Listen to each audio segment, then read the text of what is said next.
Hi guys, welcome back to the channel. इस video में बात करेंगे कैट एग्जाम का एक्सपेक्टेड डिफिकल्टी लेवल क्या हो सकता है और स्कोर वर्सेस परसेंटाइल का एक छोटा बहुत हम मैथ्स करके मैं आपको बताऊंगा। But before I move ahead ना, आपको ये वीडियो एंड तक देखनी पड़ेगी। अगर आप आधे में देखोगे तो आपको समझ में नहीं आएगा। और ये जो वीडियो है वो मैं क्यों बना रहा हूं और क्या बेसिस पे, मेरा क्या हाइपोथेसिस है या फिर मेरे क्या अजम्पशंस है जिसके बेसिस पे मैं आपको ये चीज बता रहा हूं कि डिफिकल्टी लेवल क्या होगा, स्कोर वर्सेस परसेंटाइल क्या होगा। वो जब तक आप नहीं जानोगे तब तक ये चीज आपको नहीं समझेंगे। एंड दूसरी बात, अगर आप ये फंडा समझ लेते हो, आपका कैट अच्छा जाने वाला है, there is no doubt about it. अब सबसे पहले एक बात करते हैं कि जो कैट एग्जाम है वो काफी स्टैंडर्डाइज एग्जाम है, उसमें ज्यादा उथल पुथल नहीं होता है, ये पहले पकड़ के चलो। अब डेटा है हमारे सामने, उसके ऊपर बात करते हैं। अब यहाँ पे अगर मुझे कंपैरिजन करना है तो मैं 2019 और 2020 का कंपैरिजन करूंगा ही नहीं। क्यों? Because of paper pattern change हो गया। अब पेपर पैटर्न क्यों चेंज हो गया? बिकॉज कोविड आ गया था। कोविड में पेपर 2 घंटे हो गया था, पहले तुम्हारा कैट 3 घंटे का था। 2019 तक तुम्हारा पेपर 100 क्वेश्चन का आता था। 2020 में IIM इंदौर ने पेपर बनाया, 76 के क्वेश्चन आ गए। सो मेरे पास दो चीजें हैं, मेरे पास एक पुराना पैटर्न है और मेरे पास एक नया पैटर्न है, और मोस्टली यही पैटर्न आगे कंटिन्यू चलने वाला है। अब नया पैटर्न जो है वो 2020, 21, 22 का है, और जो पुराना पैटर्न है वो है अपना 16 से लेके 19 का। Number 1, CAT as an examination is a standard exam, ये मैंने आपको बहुत बार कहा है, एंड बिकॉज ऑफ दैट हम थोड़ा बहुत उसको प्रेडिक्ट कर सकते हैं। अब जहां तक बात है डिफिकल्टी लेवल का, उसको पहले समझ लेते हैं क्या होना चाहिए। पहला एनालिसिस। सो अगर मैं बात करता हूं 2020, 21 और 22 के बारे में, आप देखो आपका 2020 और आपका जो 2021 था, 2020 इंदौर ने बनाया, paper was horrible. 2021 IIM Ahmedabad ने बनाया। IIM Ahmedabad has always been known for making neutral paper, making good paper. So अगर आप देखो कि आपका जो नंबर ऑफ क्वेश्चन था वो बदला, वो 76 से 66 पे आ गया। सो यहाँ पे नंबर ऑफ क्वेश्चन घटने की वजह से ना आप डिफिकल्टी लेवल को गॉज ज्यादा नहीं कर सकते हो, बट पेपर स्मूथ था, डुएबल था, 2020 से इजी था। फिर भी अगर आप देखोगे आपके चेंजेस ज्यादा नहीं हुए हैं, है ना। 80 परसेंटाइल पे अगर आप देखोगे 2-3 मार्क्स का फर्क है, बिकॉज पेपर स्टैंडर्ड है, ज्यादा इन्होंने उथल पुथल नहीं करी, ज्यादा इन्होंने चेंजेस नहीं किया। Quant, DILR, verbal similar level पे रखा, सो दैट कि स्कोर में ज्यादा आपका चेंज ना हो। अब मैं बात करूं 2022 के बारे में, तो 2022 का सिनेरियो थोड़ा अलग बोलता है। 2022 में भी 66 क्वेश्चन ही थे, ठीक है। 2021 में भी 66 क्वेश्चन थे और 2020 में 76 थे। अब यहां पे क्या हुआ, 2022 में अगर आप देखोगे तो वैरिएंस काफी अच्छा खासा है, वेरिएशन काफी अच्छा खासा आया, which is nothing but 10 marks. Your 10 marks is round about 3 से लेके 4 क्वेश्चन के बारे में मैं बात कर सकता हूं। सो 2022 का paper was difficult with respect to every single section, कि आपका जो ओवरऑल परसेंटाइल था वो घट गया पर्टिकुलर स्कोर के लिए। या फिर हम ऐसा बोल सकते हैं कि अगर कोई बच्चा 2021 में 46 लाता तो उसको 80 परसेंटाइल मिलता, और वही बच्चा अगर 2022 में 46 लाता तो वो क्लोज टू 94, 93 परसेंटाइल के तकरीबन आता। क्यों हुआ? बिकॉज आपका पेपर का लेवल ऑफ डिफिकल्टी बढ़ गया। फाइन। अब कहां पे ये बढ़ा वो जानना भी हमें जरूरी है। अगर आप एनालिसिस करते हो तो 2021 का क्वांट्स, 2022 का क्वांट्स, उसमें ज्यादा फेरबदल नहीं हुआ है, उसका स्कोर वर्सेस परसेंटाइल इंटैक्ट रह गया। चेंजेस आपके आए वर्बल में और चेंजेस आपके आए DILR में, ये दो सेक्शन ने आपका कट ऑफ थोड़ा सा शूट कर दिया, एंड ओवरऑल आपका पेपर डिफिकल्ट करके निकला और आपका जो कट ऑफ है वो कम हुआ, ठीक है। ये एक सिनेरियो मैंने आपको बताया कि पेपर डिफिकल्ट हुआ, सो 2-3 क्वेश्चन मैटर करते हैं यहाँ पे, 3 से 4 क्वेश्चन। अब हम थोड़ा पीछे चलते हैं और हम 2017 और 2018 के बारे में बात करते हैं। 2000 का पेपर बनाया था आपका IIM लखनऊ ने 2017 में, 2018 का आपका पेपर बनाया था IIM कैलकाटा ने। अब यहां पे कोई भी कॉलेज होती है उसका DNA बहुत मैटर करता है।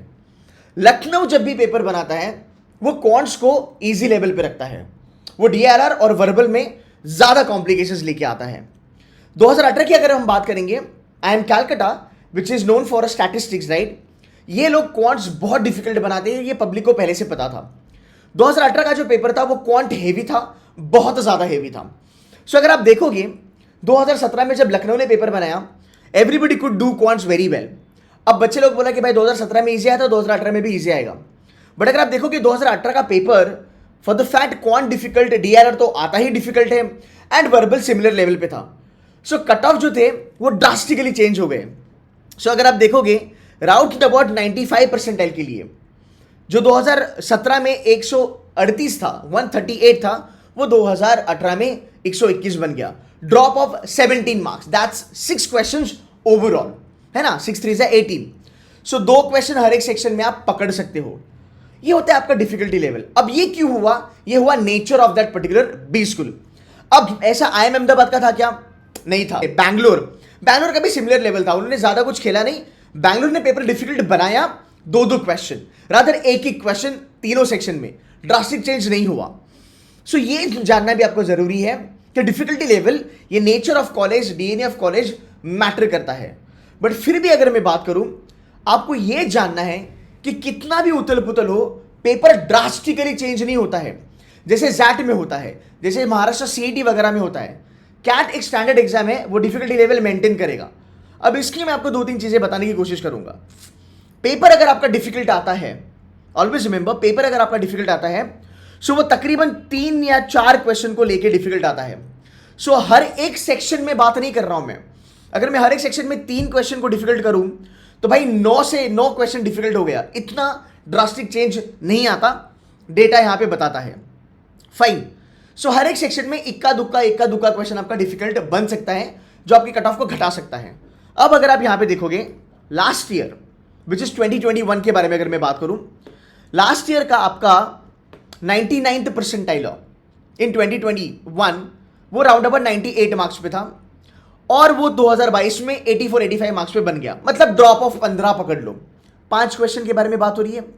ओवरऑल पेपर का 99 परसेंटाइलर 15 मार्क्स से घटा, मतलब 5 क्वेश्चन से पेपर डिफिकल्ट बन गया, है ना। सो अगेन हाइपोथेसिस वही बोलता है, 3 4 या 5 क्वेश्चन से वो डिफिकल्ट बनेगा, ज्यादा नहीं बनेगा। अब अगर पेपर अगर आपका इजी बन गया तो वो 6 से लेके 8 क्वेश्चन इजी बन सकता है। ध्यान से सुन लेना, इसके बाद आपको पता चलेगा इसका मेन रीजन क्या है। सो कैट एक ऐसा एग्जाम है जो आपको ज्यादा चेंजेस नहीं देगा। अब एक छोटी सी बात कर लेते हैं, 2022 का DILR 4 question is equal to 80 percentile, ठीक है, 4 question is equal to 80 percentile. अब अगर आपको डर लगता है DILR का, आप 2 तरीके से सोच सकते हो। क्या ऐसा हो सकता है कि 4 क्वेश्चन पे 80 परसेंटाइल ना आके सिर्फ 2 क्वेश्चन पे 80 परसेंटाइल आए? जहां तक मुझे लगता है ये थोड़ा सा डिफिकल्ट है, बिकॉज पेपर इतना डिफिकल्ट नहीं बनेगा कि 2 क्वेश्चन पे तुम्हारा 80 परसेंटाइल आके बैठेगा।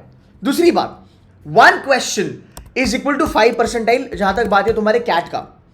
तो अगर भाई 2 पे 80 आया तो 3 पे 85 आएगा, 4 पे 90 आएगा, 5 पे 95 आएगा, और भाई फिर तुम्हारा 6 पे 99, 7 पे 99। थोड़ा मुश्किल लग रहा है ना। So there is a good chance कि लेट्स से लोग कहते हैं लखनऊ DILR डिफिकल्ट बनाता है। मुझे लगता है कि LOD वो सेम लेवल पे रखेंगे, बिकॉज 4 पे मुझे लगता है 3 या 4 पे 80 परसेंटाइल आएगा। अगर ये डिफिकल्ट हुआ, 1 क्वेश्चन से डिफिकल्ट होगा, उससे ज्यादा रूम मुझे नहीं दिखता, ठीक है।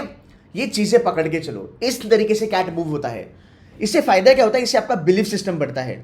आप अंदर जाके आपके हाथ थर थर नहीं कांपेंगे। अगर आपको फंडे पता है कि यार इतना भी डिफिकल्ट नहीं होगा, 3 4 क्वेश्चन आपके बनने ही बनने हैं DILR में, नो डाउट अबाउट इट। ये डिफिकल्टी लेवल आपकी 99 प्लस जो खींची जाती है, वहां पे बहुत ज्यादा मायने रखती है। उसके बारे में भी हम बात करने वाले हैं। अब देखो 99th परसेंटाइल के बारे में भी अगर मैं बात करूं, या फिर अगर 99.50 के बारे में मैं बात करूं, 18 मार्क्स का डिफरेंस था, मतलब 6 क्वेश्चन का डिफरेंस था, और ये डिफरेंस यहां पे बढ़ता है। अगर आपका पेपर बॉटम लेवल पे 4 या 3 क्वेश्चन अगर डिफिकल्ट आता है, तो टॉप लेवल पे ये 6 क्वेश्चन बनेगा, बिकॉज यहाँ की जो जनता है वो कम होती है। खाली 2000 बच्चे या फिर 1000 बच्चे इस लेवल पे आते हैं, और वहां तक जाते जाते आपकी डिफिकल्टी काफी ज्यादा बढ़ जाती है। सो इसका भी थोड़ा सा ध्यान रखना।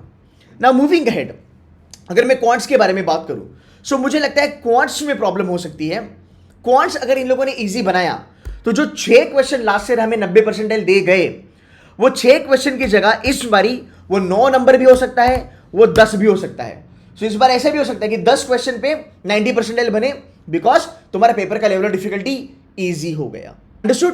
बट अगर एक सेक्शन इजी आता है तो बाकी 2 सेक्शन में वो कॉम्पेंसेशन हो जाता है।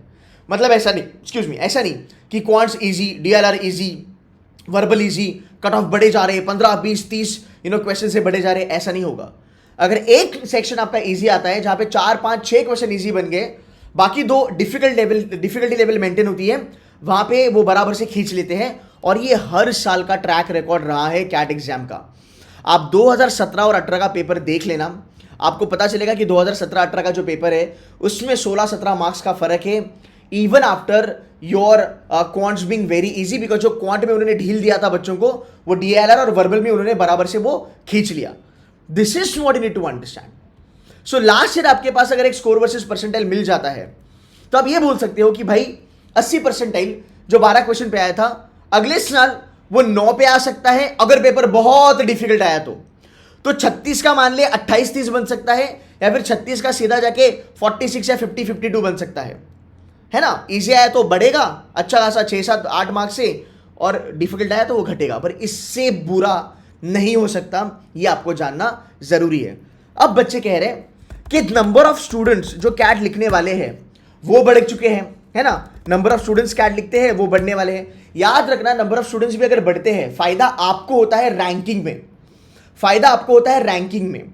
अगर आप फंडा देखोगे, अगर आप फॉर्मूला देखोगे, परसेंटाइल कैसे निकाले जाता है, P is equal to bracket open, that is again N minus R. N मतलब number of students appeared for CAT, minus R मतलब आपकी रैंकिंग जो हमें नहीं पता चलती, bracket close, divided by N मतलब number of students appeared for CAT. So वो डिनोमिनेटर में आता है. जितना डिनोमिनेटर बढ़ता है उतना आपके लिए फायदा होता है. मतलब कम स्कोर में मैक्सिमम परसेंटाइल आपको मिलता है.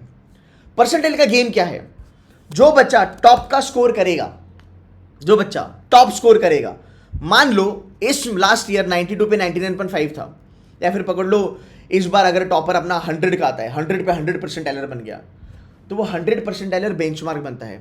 उसके साथ बाकी सब बच्चों का कंपैरिजन होता है.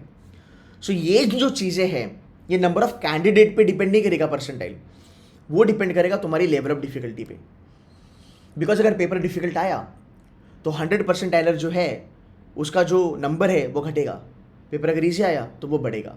तो पूरा खेल जो है वो डिफिकल्टी लेवल का है. But at the same time I just told you, paper easy आता है 8 क्वेश्चन अक्रॉस सेक्शन, ठीक है. एंड अगर पेपर डिफिकल्ट आता है 5 to 6 क्वेश्चंस अक्रॉस सेक्शंस. इससे ज़्यादा कुछ नहीं हो सकता. सो जब आप कैट अपियर करोगे, अगर कैट में 3 लाख बच्चे बैठते हैं, लास्ट ईयर 2 लाख थे, 99 परसेंटाइलर 2000 थे, इस बार 3000 निकलेंगे. डेटा स्क्यूड हो जाएगा. फ़ायदा आपको ये होगा कि अगर आप डिफ़िकल्टी लेवल को समझते हो, पेपर में अगर अपनी एक्यूरेसी बना के रखते हो, अच्छा परफॉर्म करते हो, तो आपको ये बहुत ज़्यादा फ़ायदा देगा. जो स्कोर लास्ट ईयर, मान लो लास्ट ईयर आपका लेट्स से 80, आपको 84 99 दे गया, सेम डिफ़िकल्टी लेवल आता है, तुमने अगर अच्छा खेला तो इस साल वो परसेंटाइल आपका बढ़ सकता है. फाइन, ये एक हाइपोथेसिस हो गया. अब बहुत सारे बच्चे मुझे ये भी कह रहे थे, नहीं सर इस बार परसेंटाइल बढ़ेगा, बहुत ज़्यादा लोग बैठने वाले हैं, बहुत ज़्यादा लोग एग्ज़ाम देने वाले हैं, वगैरह वगैरह वगैरह. सो देखो, ये तो मेरे ख्याल से वेट एंड वॉच होगा, बिकॉज ज़्यादा नंबर ऑफ बच्चे अगर आएंगे तो मेरे ख्याल से कंपटीशन भी अच्छा खासा रहता है. पर फ़ायदा उन्हीं बच्चों को होता है जो अच्छे से प्रिपेयर करके जाते हैं. सो आपको एंड में ये जानना है कि मे वॉट कम, कैट का जो पेपर है वो ज़्यादा स्विंग नहीं करेगा. मुझे अपनी डिफ़िकल्टी लेवल पे कंट्रोल करना है जो मैं पेपर अटेम्प्ट करूँगा, और मुझे अपने एक्यूरेसी पे खेलना है. कितने बच्चे बैठते हैं वगैरह वगैरह वो बाद का कैलकुलेशन है. रैंक तो आपको भी नहीं पता, मुझे भी नहीं पता. वो नॉर्मलाइजेशन करता है कैट, तब वो रैंक निकल के आती है. बट वही बात है, जैसा परफॉर्म आपने 2021 में करा, रादर जैसा परफॉर्म आपने 2022 में करा, वही परफॉर्म अगर आप 2023 में करते हो. अगर आपको 2022 में आपके परफॉर्मेंस में 80 परसेंटाइल आया था, तो 2022 में आपको 85-90 आ सकता है, बिकॉज नंबर ऑफ बच्चे ज़्यादा बढ़ गए हैं. सो ये कैलकुलेशन अलग लेवल पे चलेगा. बट जो भी है, कैट का पूरा जो इसकी जो मदर है वो है तुम्हारा डिफ़िकल्टी लेवल. तुम्हारा परसेंटाइल डिफ़िकल्टी लेवल पे ही वेरी करेगा. तुम्हारा जो रैंक है वो डिफ़िकल्टी लेवल पे ही मैटर करेगा. क्यों? बिकॉज जितना ज़्यादा पेपर डिफ़िकल्ट और आपने अच्छा परफॉर्म करा, आपकी रैंक ऊपर चली जाएगी. पेपर डिफ़िकल्ट, आपने नहीं अच्छा परफॉर्म करा, आपकी रैंक नीचे आ जाएगी. पेपर इजी, आपने बढ़िया परफॉर्म करा, आपकी रैंक ऊपर चली जाएगी, एंड वाइस वर्सा. सो याद रखो, कैट का पेपर प्रेडिक्टेबल होता है कुछ हद तक. कंप्लीटली कोई भी प्रेडिक्ट नहीं कर सकता, इतनी किसी की मतलब इंटेलेक्चुअल एबिलिटी नहीं है ऑनेस्टली. बट कुछ लेवल तक कैट का पेपर प्रेडिक्ट होता है. एंड मैं ऑलवेज कहता हूँ, कैट एग्ज़ाम की पढ़ाई एक तरफ होती है, और उस एग्ज़ाम को जानना, उसके फंडामेंटल्स जानना, उसकी स्ट्रैटेजी जानना एक तरफ होता है. एक अच्छा स्टूडेंट होता है वो इन चीज़ों पे काम करता है. मेहनत तो करनी है आपको, बट अगर पेपर आपने बहुत मेहनत करी एक साल, आप पेपर में बैठे और आपको डिफिकल्टी लेवल का फंडा ही नहीं पता, आपको एक्यूरेसी क्या मैटर करता है वही नहीं पता, तो वो पढ़ाई कुछ भी काम की नहीं आती है। सो आप अगर 20 दिन कैट के लिए देख रहे हो तो आपके दिमाग में, आपके जहन में ये होना चाहिए कि कैट एज एन एग्जाम मांगता क्या है, इसकी रिक्वायरमेंट क्या है। सो अगेन सौभाग्य की एक बात, ज़्यादा एग्जाम आपका स्विंग नहीं होगा, एक आध सेक्शन अगर आपका ईजी आएगा वो कट ऑफ शूट कर देगा, बट ईजी होता है आपके लिए तो सबके लिए ईजी हो जाता है, ठीक है। सो गाइस ये छोटा सा अटेम्प्ट था, आपको थोड़ी सी आइडिया देना था मुझे कि यार ज़्यादा एंग्जाइटी में अपने आप को, आपकी प्रिपरेशन खराब मत करो, ज़्यादा ओवरलोड मत लो, ज़्यादा टेंशन मत लो, नंबर ऑफ कैंडिडेट्स बड़े हैं, it's good for you. I am Lucknow paper बना रहा है, it's good for you, you getting my point. CAT standardize exam है, it's good for you. CAT ज़्यादा स्विंग नहीं करेगा, it's good for you, but at the end of the day you need to understand CAT का फंडा which is level of difficulty, accuracy and मेरे भाई अगले 20 दिन में दम लगा के तुमको मेहनत करनी है, आप वो करो, आपका यहाँ पे काम बन जाएगा। And you know what, I tell you something, जो स्मार्ट बच्चे होते हैं ना कैट में, वो इन्हीं चीज़ों को मद्देनजर रख के कैट में अपना स्कोर बढ़ाते हैं, वो ज़्यादा अटेम्प्ट नहीं करते हैं, वो बराबर से एक्यूरेसी पे खेलते हैं। देखो मैंने मेहनत करी, मैंने थोड़ा बहुत आपको यहाँ पे कैट की जो एक जेन्युइन चीज़ है कि खाली एग्जाम पढ़ना ज़रूरी नहीं है, उस एग्जाम को जानना भी उतना ही ज़्यादा ज़रूरी है अगर स्कोर करना है। सो मैंने मेहनत करी यहाँ पे, मैंने आपको चीज़ें बताई। अगर आपको ये वीडियो अच्छी लगी तो यार इस वीडियो पे लाइक करना, इसको शेयर करना, और यार कमेंट डाल देना इस वीडियो पे, because your comment will motivate me and I will come up with more content like this. हाँ, सो थोड़ा अप्रिसिएशन बनता है। एंड अगर वीडियो नहीं समझा होगा, थोड़ा टेक्निकल हो गया, वो भी कमेंट कर देना कि सर ये पॉइंट नहीं समझा, उसके ऊपर हम डिस्कशन कर लेंगे, ठीक है। That's it from my side guys, take care, bye bye.